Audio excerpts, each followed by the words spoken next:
Good morning. How are you? Hi, good On a morning. beautiful Tuesday morning in September, a United Airlines 757 will make its way west toward San Francisco, California. Boarding are 37 passengers and 7 crew members.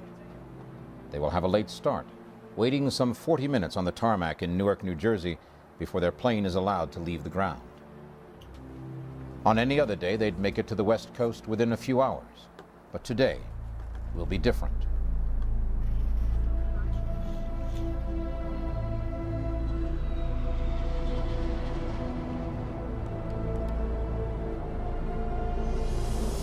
We have a bomb! Stay calm! We take control of the plane! It is September 11th, 2001, and United Airlines Flight 93 will be one of 4 commercial aircraft hijacked by terrorists and used as weapons of unimaginable destruction.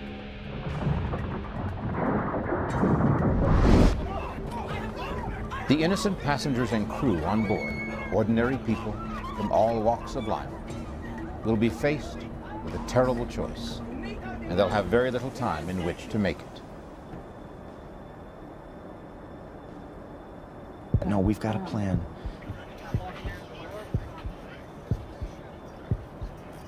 Are you ready? Let's roll. Go, you guys! Go, go! What really happened on board Flight 93? How did the passengers and crew come to make such an impossible decision? And how did such seemingly ordinary people become such extraordinary heroes? Out of the 33 passengers, you had an extraordinary set of people. It was almost as if somebody handpicked the group that could best carry out an insurrection against hijackers. There were 4 hijacked planes in the air on the morning of September 11th. Only one, Flight 93, did not reach its intended destination. Although several years have passed since that tragic day, the true stories of the heroes of Flight 93 have endured through the phone calls they made to their loved ones and others on the ground. What key pieces of information did they pass on through those crucial conversations that might help answer the question of what took place on board? What emotions were they feeling as they chose to fight back against their captors? Was America spared even greater devastation because of their actions? The true story of what happened on board Flight 93 has taken years of investigation and painstaking detective work to piece together. Only now, several years after the crash, are we able to address and even solve some of the mysteries of that flight. Like how many lives were lost before the plane went down? Why did the hijackers let their captives communicate with people on the ground? How did the passengers and crew come up with a plan to take back the plane? Were they able to retake the cockpit before the plane crashed? Or did the hijackers drive the plane into the ground before this could happen? Among the many heroic stories that emerged out of the September 11th tragedy, the story of Flight 93 is unique. In the skies above Pennsylvania that day, a plan was put into place that would ultimately spare the lives of countless people on the ground and bring the terrorists' best-laid plans to nothing.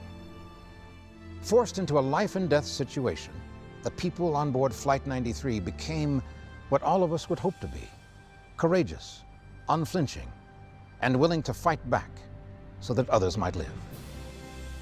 Join us as we unravel the mysteries and bring to light the truly heroic but untold stories of Flight 93.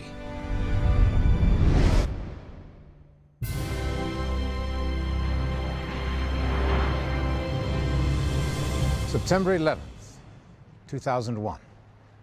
By 9:23 a.m., almost all of America knew about the terrorist attacks on the World Trade Center towers. That is, all except the passengers and crew of Flight 93.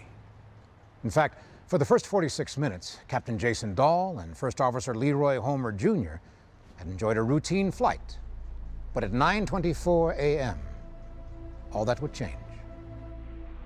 It was at that time that a United Airlines flight dispatcher transmitted a one-sentence warning to transcontinental flights via the in-flight computer system. David Dosh, a pilot with more than 16,000 hours flight time and best friend of Flight 93 Captain Jason Dahl, explains what happened next. The aircraft reaches cruise altitude. For all intents and purposes, weather is not a factor. It's a nice, smooth ride. Jason and Leroy are sitting back for a nice little 4-hour flight to San Francisco. And at 9:23 in the morning, they get a text message from United Dispatch that says, "Beware cockpit intrusion. 2 aircraft hit World Trade Center."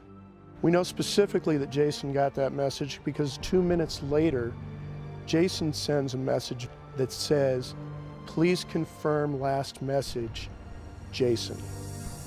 The timeline on this is very tight. You have a 9:23 message Jason receives.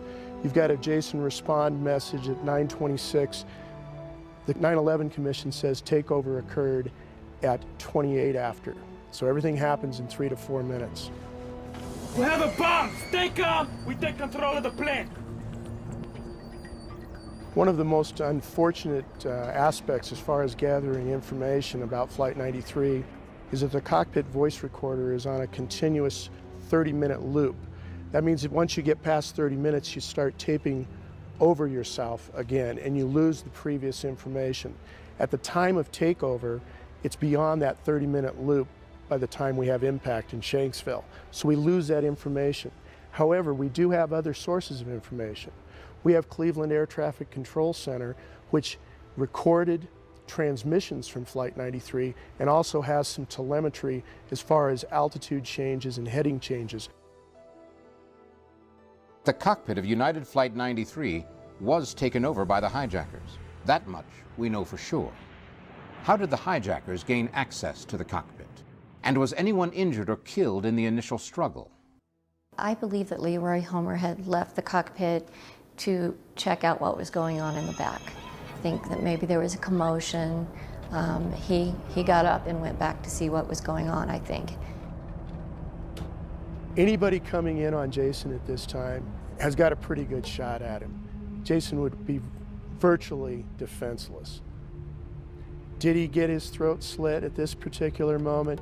Did he just get beat up? We don't necessarily know, but we have strong evidence that he wasn't outright killed at that moment.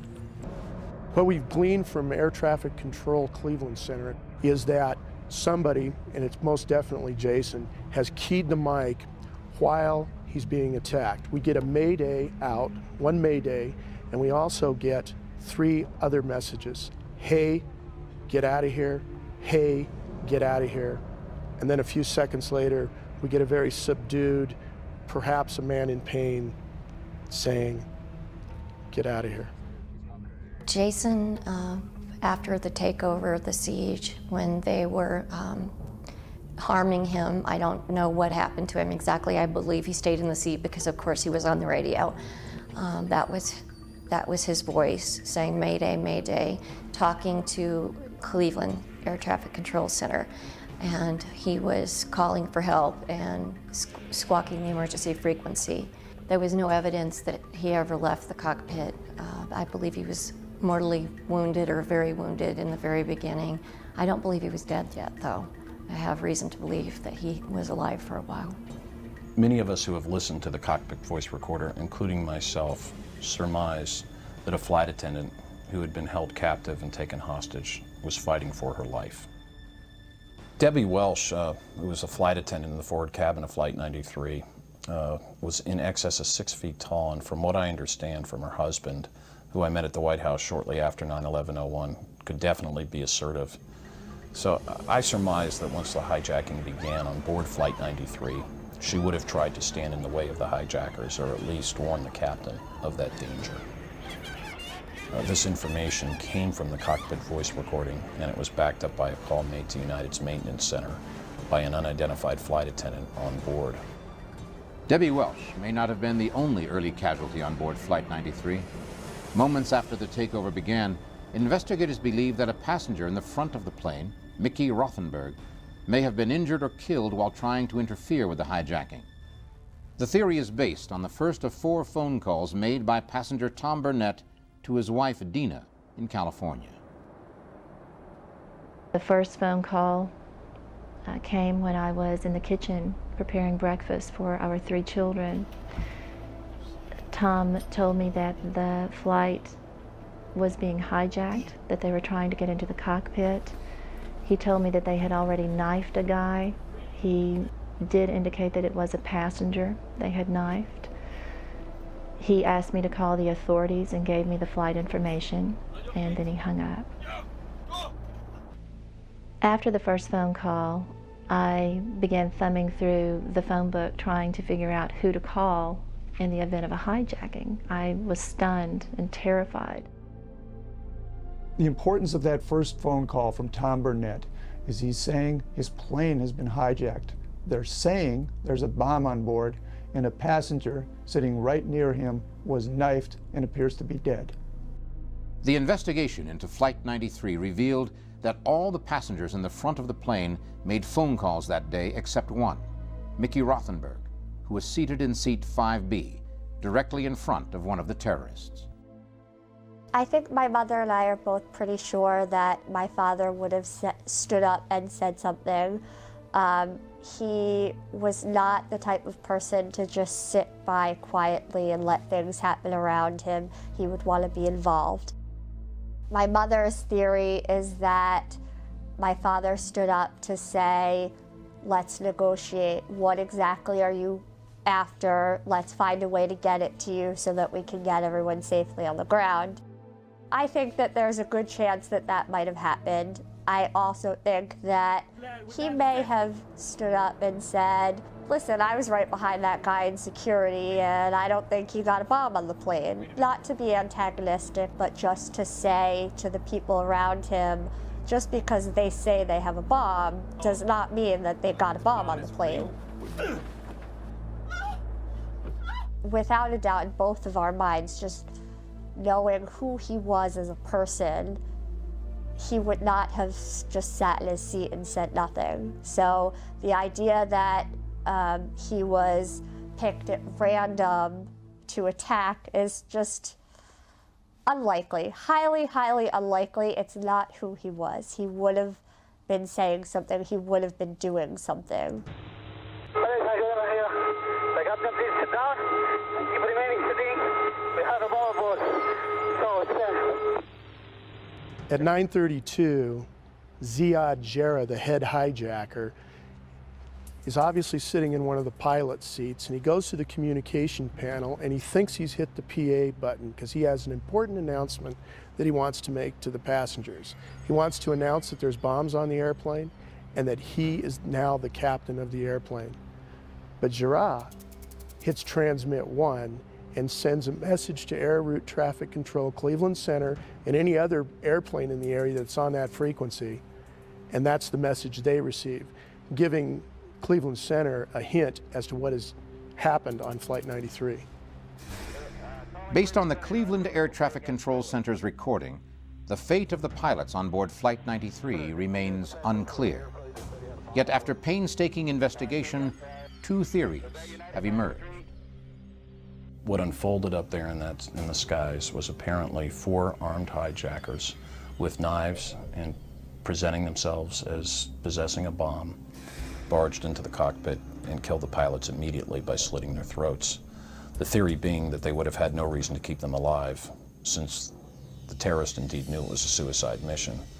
That is also consistent with what we learned from the pre-9/11 FBI intelligence reports, that training was occurring by at least one of the terrorists that did not include or focus on landing or takeoffs.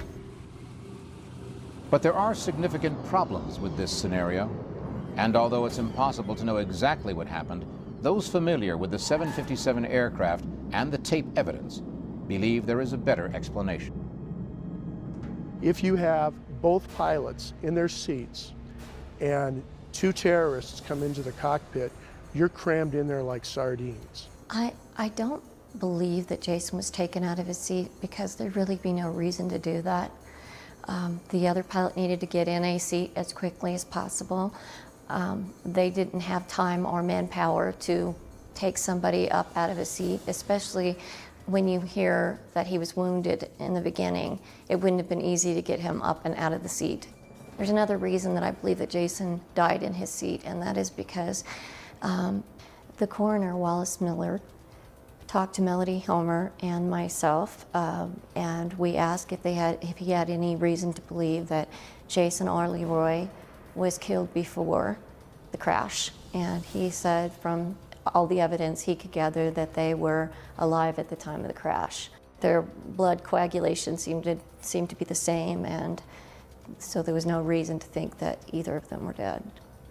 We know that from the cockpit voice recorder that there's some information that will help us explain what's going on here. Jera, the top terrorist, is scolding somebody. He's saying, "Stop touching that, no more, there." And what even is more fascinating is that he says this in English. At no other time does he speak English except when he's trying to control the passengers in the back through the passenger address system. If this new theory is correct, and Captain Daw was indeed alive after the takeover of Flight 93, what might he have been doing to frustrate the hijacker at the controls? There's strong evidence that the autopilot was either completely turned off or it was in a degraded mode, courtesy of the struggle that they had with Jason at the controls. If there had been no struggle, the autopilot system on a 757 is a beautiful piece of work. It'll just keep flying straight and level. You don't even know the difference between that and just driving down the street in your car. However, we know that Flight 93 plunged 700 feet shortly after takeover. Also, shortly thereafter, we get some heading changes. Now, as soon as Jera gets into his seat, I'm assuming he wants that autopilot on so he can start dialing DCA, because that's a 3-letter identifier he's looking for. Unfortunately for him, things aren't working so good for the autopilot. So now he's taking a flying lesson, and it's not a Cessna. It's not even a corporate jet. It's a 757 sitting at 33 to 35,000 feet, because I believe there's later some over 2,000 foot altitude deviations. Plus he's trying to turn it around. What's even more telling is later in the cockpit voice recording, the terrorists that are in the cockpit are talking about it is broken, it will not work.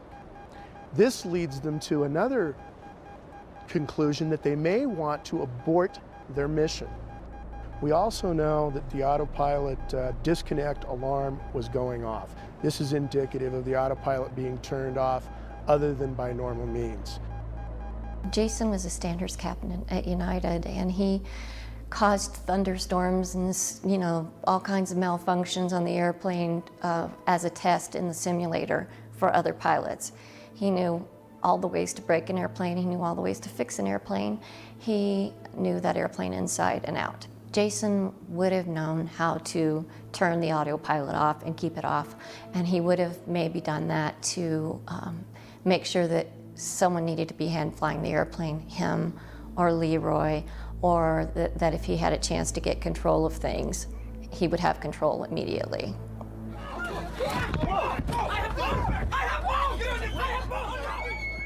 While the drama of the terrorist takeover unfolded in the cockpit of Flight 93, the passengers and remaining crew members came face to face with their own frightening reality. Lisa Jefferson, a customer service supervisor with GTE Verizon, took a phone call from one of the passengers on board the doomed flight. His name was Todd Beamer. He told me that there were 3 people that had taken over the plane, 2 with knives and 1 with a bomb strapped around his waist with a red belt. The 2 with the knives had locked themselves into the cockpit. They had ordered everyone to sit down because the flight attendants were standing. One just happened to sit next to him. According to Todd Beamer, the hijacker then closed the curtain that separates the first 6 rows of the plane from the rear cabin. Beamer tells Lisa Jefferson that he can't see exactly what's going on, but it appears that there are 2 people lying on the floor in the first-class cabin. He can't tell if they're dead or alive. The flight attendant seated next to Todd isn't sure, but she thinks it might be the pilot and the co-pilot. Well, we know that Mickey Rothenberg, one of the passengers, was probably killed almost from the onset. We also know that Deborah Welsh, the chief purser, had somehow angered them, probably in trying to help the pilots, and she's heard on the cockpit voice recorder, and she's heard being punished and probably killed. Now, Deborah was 6 foot tall, short hair, and always wore uniform pants versus a skirt. She could be easily mistaken for a pilot because her uniform is virtually identical, other than maybe some shoulder bars and that sort of thing. So I think that's probably what the flight attendant saw. It's impossible to say for sure, but the cockpit voice recorder does contain one cryptic reference that may hold the key. Later in the cockpit voice recording, the terrorists that are in the cockpit are discussing bringing a pilot back up from the back into the cockpit to help them, which would indicate that Leroy Homer may still be alive at this time. Faced with the prospect of dangerous hijackers and possibly a bomb on board, the passengers and crew members in the back of the plane might have chosen the safe route. In fact, airline procedure would have told them to comply with the hijackers' request to remain seated and keep quiet. Prior to September 11th, flight crews, pilots and flight attendants, were trained to offer passive resistance. Not necessarily compliance, but we would try to de-escalate the threat. Imagine your worst nightmare. You're a flight attendant on Flight 93. It's got to be beyond anything you've ever been trained for. You don't know if the pilots are dead. You know probably that one of your fellow flight attendants has been killed. You're responsible for all of the passengers. Some of them are injured. You're trying to help them. A couple of the flight attendants we know are on the phone. However, they've been trained for passive resistance. Now they have to get active. They have to get violent, but they have to be careful not to be eliminated because the passengers need the flight attendants. You were told to survive before, and that was assuming that your hijacker wanted to survive as well. Now you can't assume that. Survival now will be taking the airplane back. The passengers and remaining crew members of Flight 93 were in an impossible situation. Common sense and official procedure told them to stay calm and cooperate, yet they chose to do just the opposite, knowing full well their lives were at stake. What kind of people would take matters into their own hands in such a decisive way? What circumstances led them to believe that they actually had a chance at taking back the plane? And what special skills did they possess that made it seem as if they had been handpicked to be on board Flight 93? We've all been there before, boarding a plane with dozens of strangers, not knowing who we're traveling with, and not really caring. But since the saga of Flight 93 unfolded on September 11th, passengers on a plane can no longer be oblivious to those around them. Because of the heroic actions of the Flight 93 passengers and crew, we can't help but wonder, what if our flight were hijacked? Would the person sitting next to us on the plane be able to help? And more importantly, what would I do? How far would I go to help save the lives of people that I don't even know? It was because of an accident at Newark Airport, a fire that happened on September 10th, that Jeremy Glick ended up taking Flight 93 the next day. His wife, Liz, was at her parents' home with their 12-week-old daughter, Emerson, when Jeremy called to tell her that the plane had been hijacked. Jeremy Glick was 6'1", I believe he was over 200 pounds, and he was a high school wrestling champion, then a national judo champion. He had literally been trained in hand-to-hand combat since he was a child. In the aftermath of September 11th, Jeremy Glick would receive a tremendous amount of media attention because of his part in the Flight 93 revolt. But upon closer examination, we find that many of the passengers and crew possessed some type of special training or unusual courage that would prove useful. Joining Jeremy Glick in the rear cabin of Flight 93 was Louis Nackey, better known to his family members as Joey. He had a very big heart. It's kind of hard to explain. Here's a guy that would, get you in a headlock, hug you as hard as he can. And to outsider, it looks like he's roughhousing with you, but up close, he'd be whispering how he loves you in your ear, so only you would hear it. That's a side most people didn't get to see of him.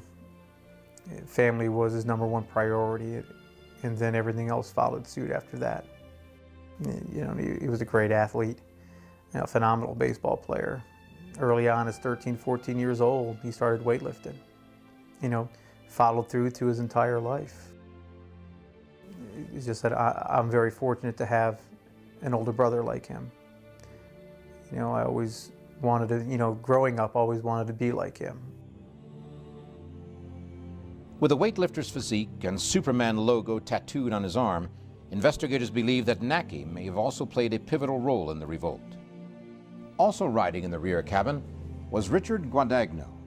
As manager of a national wildlife refuge in Northern California, Guadagno was a federal law enforcement officer who received the same kind of training in hand-to-hand combat that's required of federal drug enforcement and Border Patrol agents. He was a firm believer in the law, a very, very firm believer in the law. I remember picking him up at the airport. On the ride home, I told him I had just received a traffic ticket, and of course it was not deserved, as everyone who gets it. But I did mouth off a little bit to the police officer, and Richard said, well, you deserved it, and just pay the ticket. And I've got to say, there wasn't much conversation the rest of the trip home.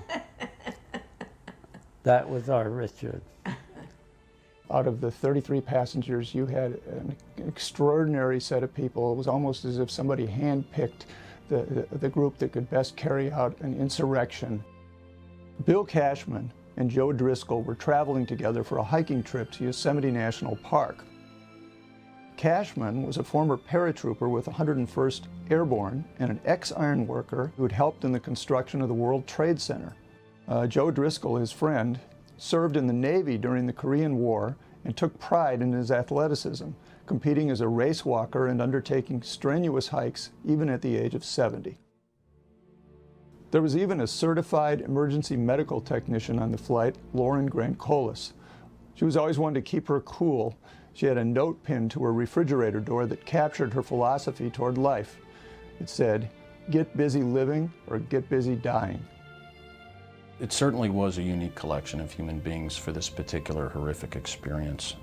On the one hand, we had Donald Green, a veteran pilot, certainly capable of bringing this plane down safely had they had that opportunity. We also had Sandy Bradshaw, who, as her husband said to me at the White House shortly after 9/11, my wife would not have taken any nonsense from anyone.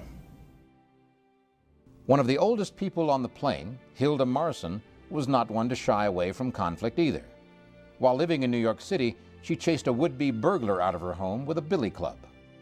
And United flight attendant C.C. Lyles had once worn a very different uniform, that of a police officer and detective on the mean streets of Fort Pierce, Florida.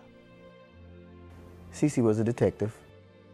She did undercover dressing up as a prostitute to get Johns and things of that nature.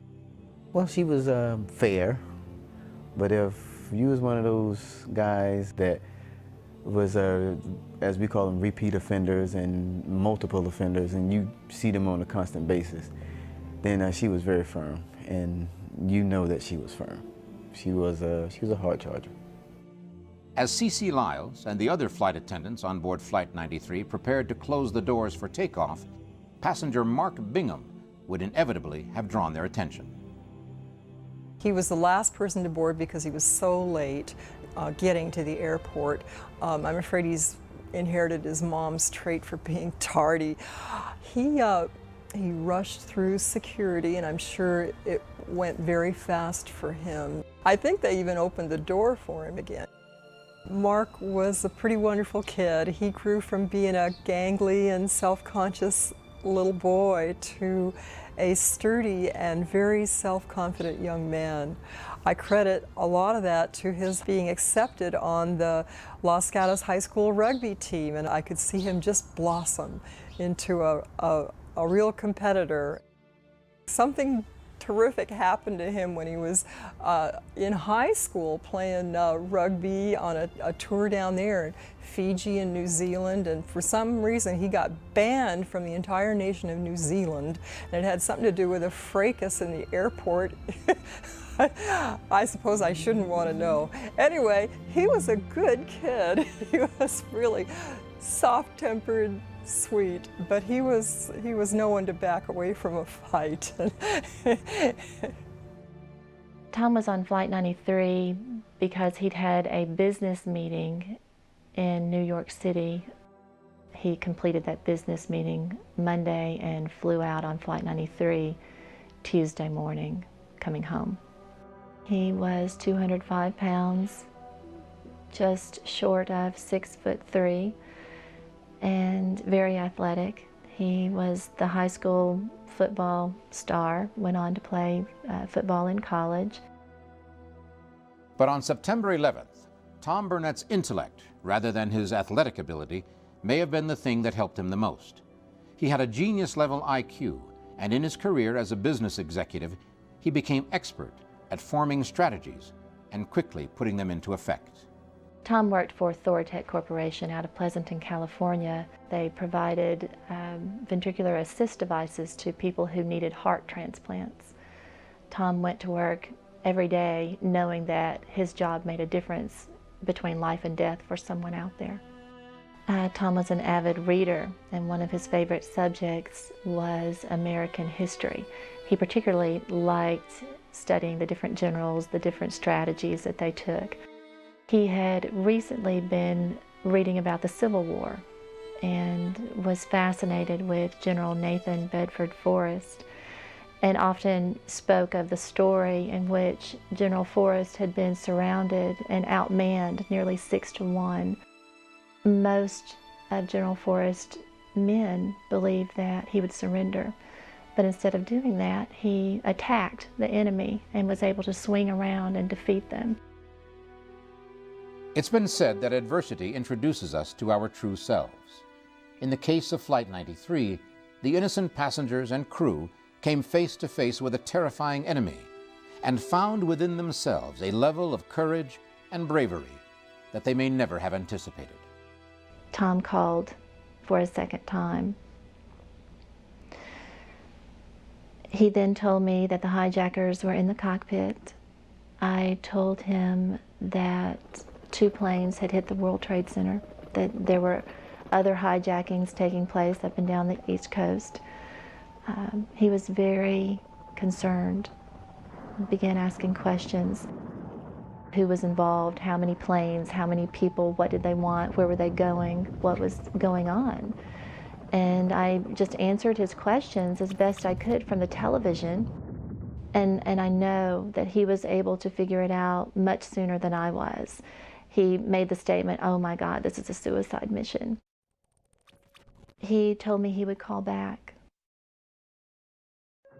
After Tom's second phone call,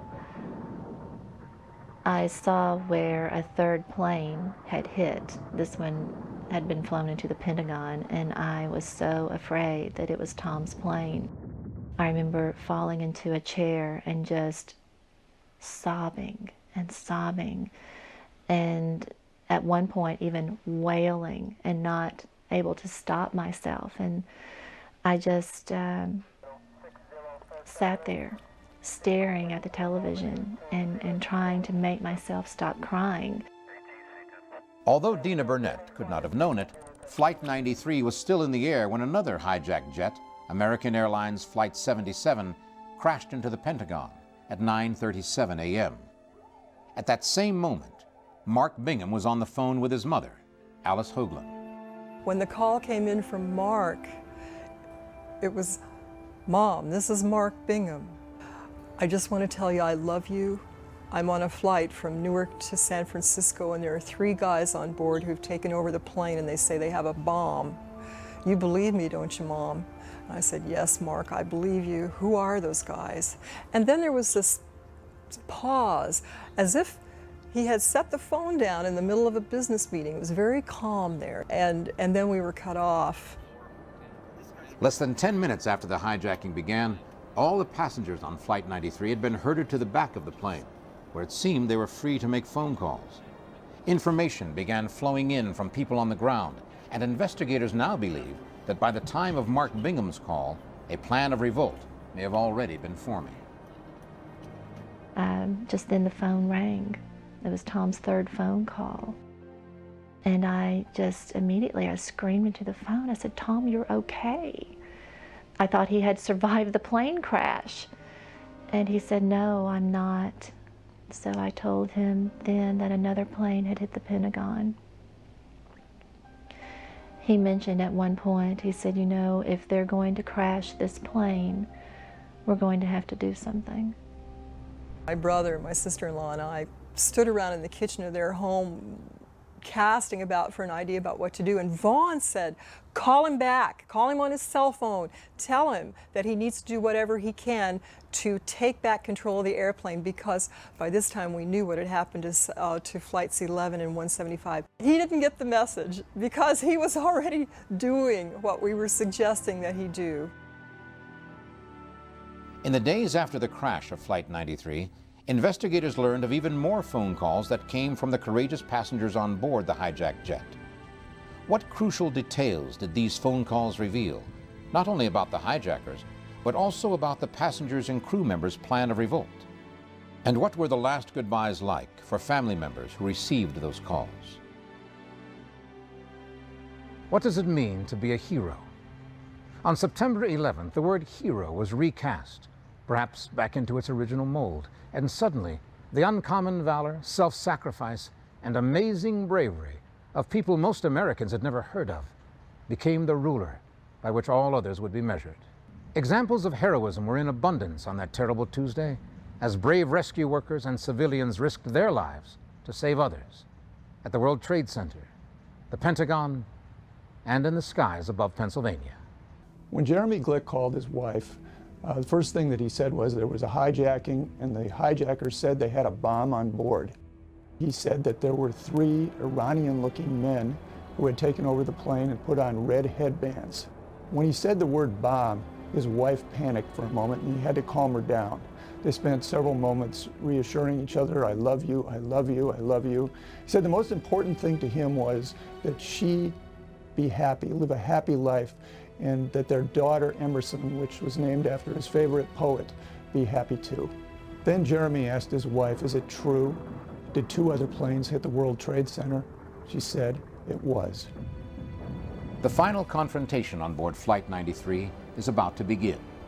Jeremy Glick informs his wife that he and several other passengers are thinking of jumping the hijacker with the bombs.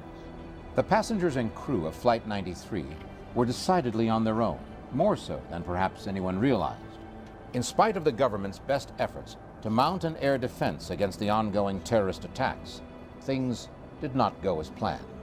According to the 9/11 Commission report, 2 fighter jets were scrambled from Otis, Massachusetts to respond to the New York area. Several minutes after the hijacking of Flight 93, to the government's knowledge, 3 fighter jets were scrambled from Langley.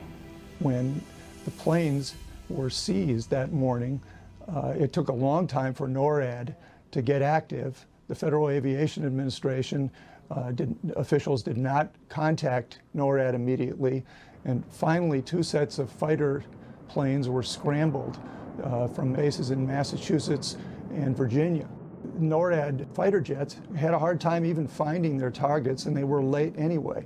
They did not have a clue that Flight 93 had been hijacked until it had already crashed in the countryside of Pennsylvania.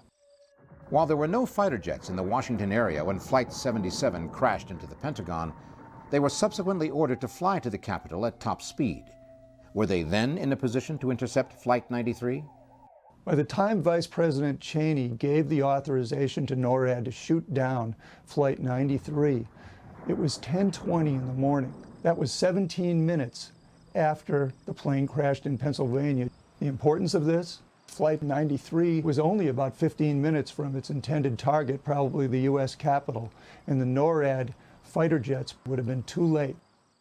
Unfortunately, and as we all know ultimately, whether it was due to timing, being too late and getting up in the sky and understanding what was unfolding, or with respect to the Washington area, the fact that the shoot-down order had never been fully communicated to the fighter pilots, we know that but for the diversion of Flight 93 by its passenger and crew, that its likely target would have been hit, the United States Capitol.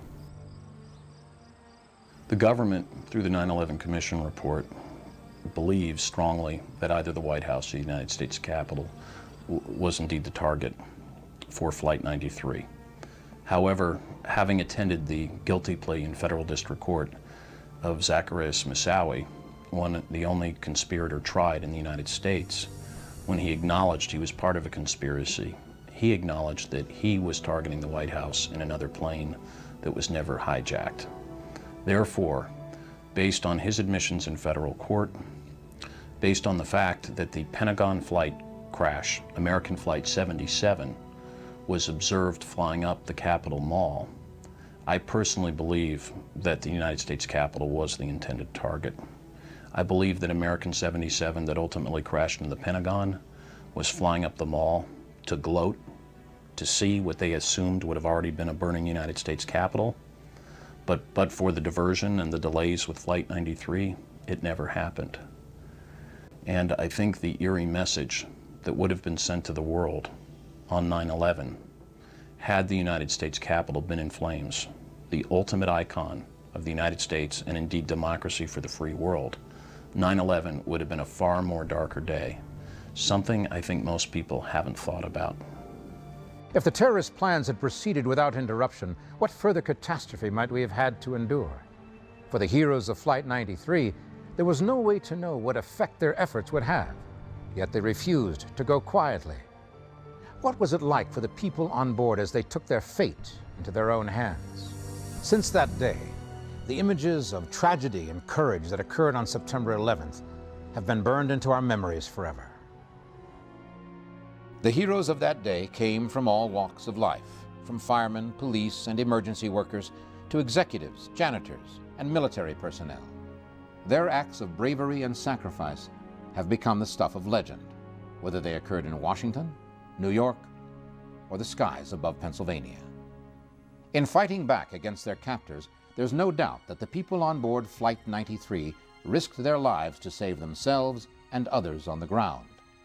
But the question remains, what exactly did they save us from? Based on the interrogation of terrorists who were taken into custody after 9/11, the possible targets of Flight 93 included a number of sites that, if they'd been hit, could have caused an amazing amount of physical, emotional, financial, and human devastation. When authorities arrested Khalid Sheikh Mohammed, the suspected mastermind of the September 11th plot a couple of years ago, it really opened up a lot of doors. And Khalid Sheikh Mohammed told his interrogators that this plot originally was conceived nearly a decade ago in 1996, when Osama bin Laden was told of a great plan to hijack 10 airplanes, 5 on the West Coast, 5 on the East Coast, fly them into the World Trade Center and the Pentagon, but also in some of the highest buildings in Los Angeles, Washington State, and maybe even into a nuclear power plant. Investigators have concluded that Flight 93 was headed for the U.S. Capitol on a day when the House and the Senate were both in session. If the plane had hit, it would have created unimaginable chaos in the U.S. government. If Flight 93 had reached its target, the government of the United States would have sustained an unimaginable blow. What effect would this have had on the nation and the world? Thanks to the passengers and crew of Flight 93, that awful question was never answered. During the 4th phone call, he was insistent that they were going to do something. They were going to take the plane back. And the flight attendant in me immediately spoke up and said, "No, sit down, be still, be quiet, don't draw attention to yourself." And of course I was screaming this into the phone, and he yelled back. He said, "No, Dina, no. If they're going to crash this plane, we're going to do something." And I asked him what else I could do.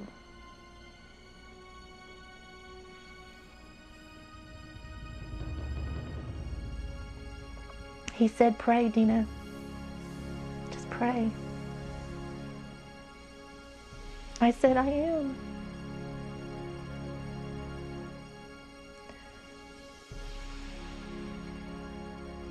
I remember Tom talking about a charge at Gettysburg. They wrote notes to their wives and their loved ones and tacked them to the trees, and they marched forward as they were told to do, knowing they were going to die. I remember Tom sharing that story with me and his wondering if he would have the courage to do the same, to follow orders, to do what had to be done.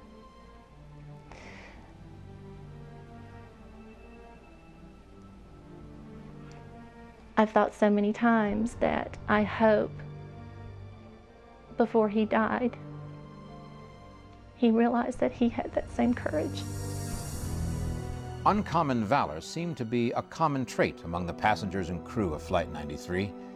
But the family members of those who were lost believed that that day their loved ones weren't thinking about sacrificing their lives. I truly don't feel that during the struggle aboard Flight 93 that they thought they were going to lose. And in the end of the day, I truly believe all they wanted to do was go home and have dinner with their family or finish their day out. And I think that was their motivation. Nothing more, nothing less. He said, "Don't worry. We're going to do something." And he just left the impression that everything was going to be okay and that he'd be home for dinner. And I believed that. New Jersey software executive Todd Beamer had a family that he wanted to get home to as well. Beamer had attempted to call his wife from United Flight 93. For some reason, the call did not go through, and he was connected to an airphone operator on the ground, Lisa Jefferson. Not long after the call began, the plane made an erratic and sharp turn to the north, causing the husband and father of 2 young boys to make a special request. He wanted me to recite the Lord's Prayer with him, and he did. He recited the Lord's Prayer from start to finish. Then he told me, he said, "In case I don't make it through this, would you please do me a favor and call my wife and my family and let them know how much I love them."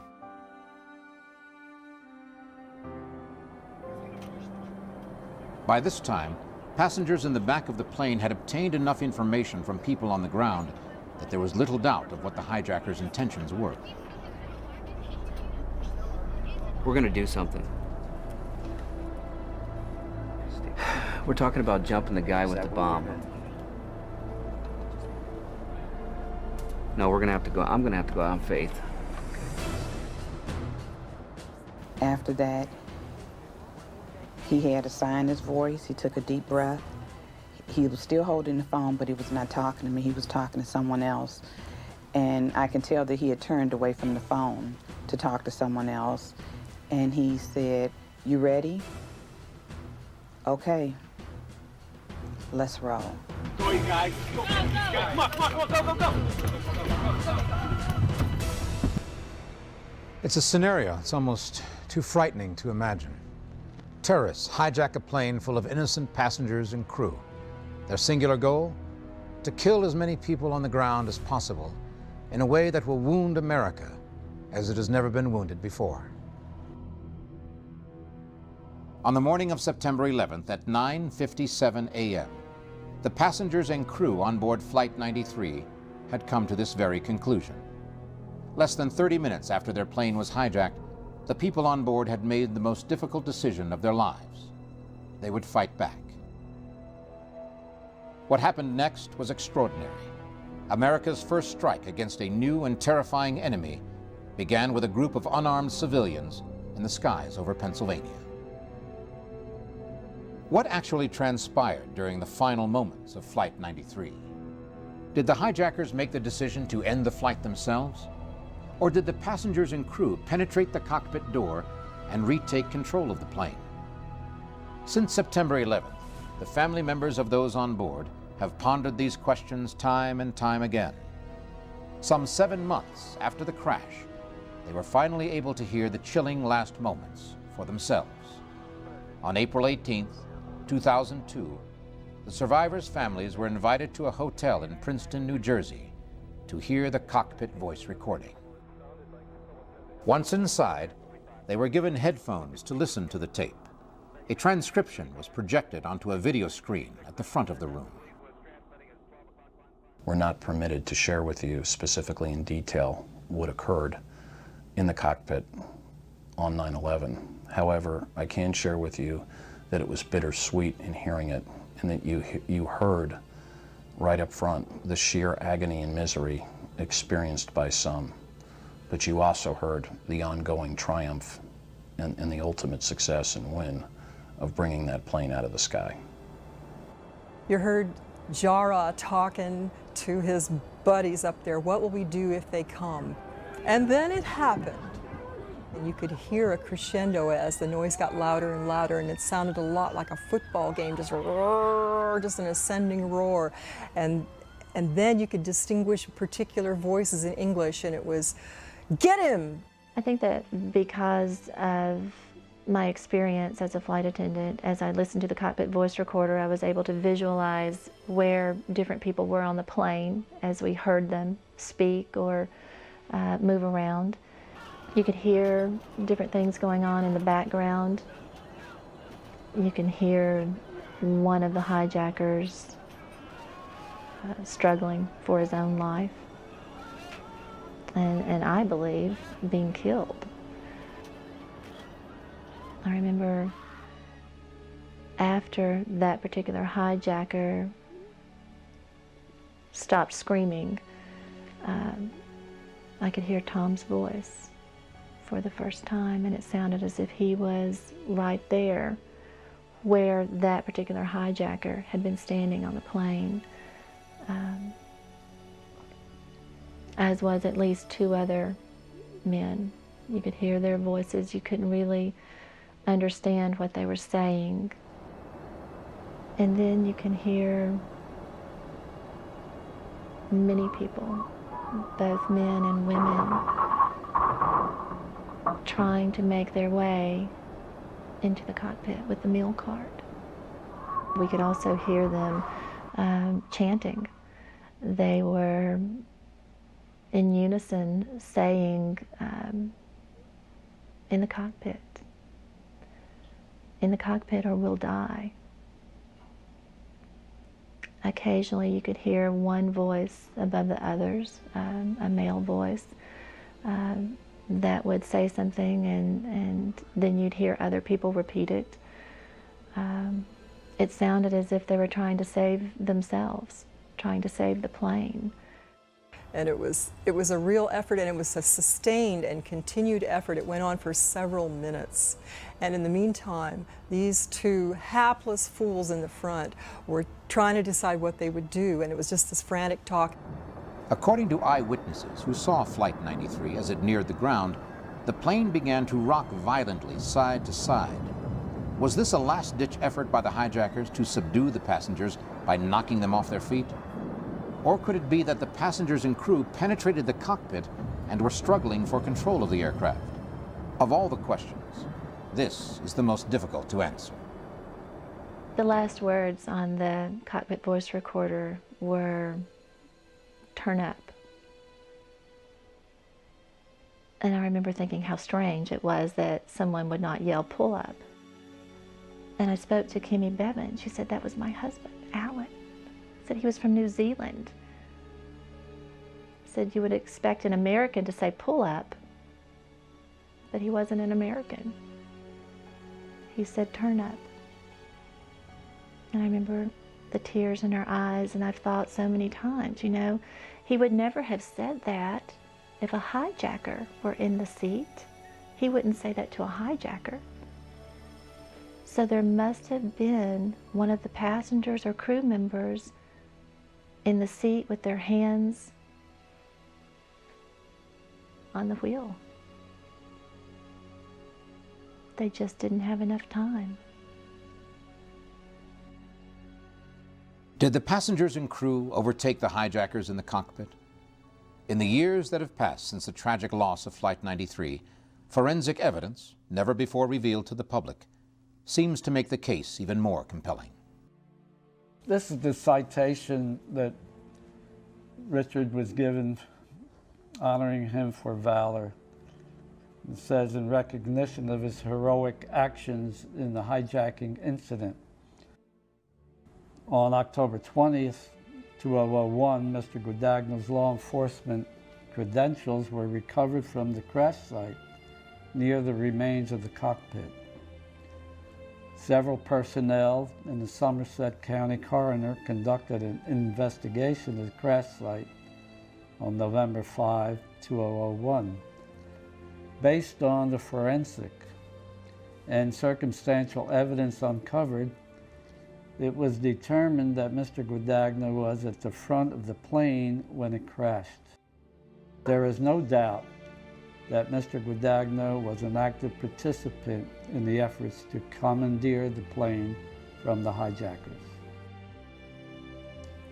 Although the outcome of Flight 93 was tragic, the courageous efforts of Mr. Guadagno and other passengers saved many lives that could have been lost by defeating the hijackers' plan, in which the intended target was never struck. Several Septembers have passed since that tragic day in 2001, and despite thousands of man-hours of investigation and analysis, conclusive answers to many of the questions surrounding Flight 93 remain elusive. But some things we do know. Good can and must prevail over evil, and indeed, that particular day, a very dark day for most of the world, had a ray of sunshine. That ray of sunshine was that ordinary citizens can stand up and prevail against evil, as they did.